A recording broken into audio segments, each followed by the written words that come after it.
Welcome to Luca is a Billionaire, where the only thing I invest in is your answers. In this video, I will show how to make brownies Duncan Hines. First, preheat your oven to 350 F and prepare an 8x8-inch pan. I walk you through mixing the packet with eggs and oil, folding in extras like nuts or chocolate chips, and pouring batter for even distribution.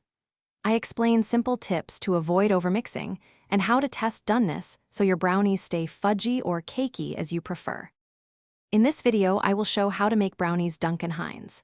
Next, learn gentle mixing techniques to keep brownies tender and moist. I demonstrate the right order for wet and dry ingredients, show how to integrate chocolate chips without overworking the batter, and explain why scraping the bowl matters for consistent flavor. These small steps prevent toughness and give you reliable results every bake, whether fudgy or more cake. In this video, I will show how to make brownies Duncan Hines. I cover timing and cooling techniques that affect texture and sliceability. I explain how to read visual cues and perform the toothpick test for fudgy results, and why letting the brownies cool in the pan before slicing prevents crumbling. I also offer a quick tip for cleaner squares and how to store leftovers to keep them soft and flavorful. Thanks for watching and please subscribe. It's the best investment you'll ever make.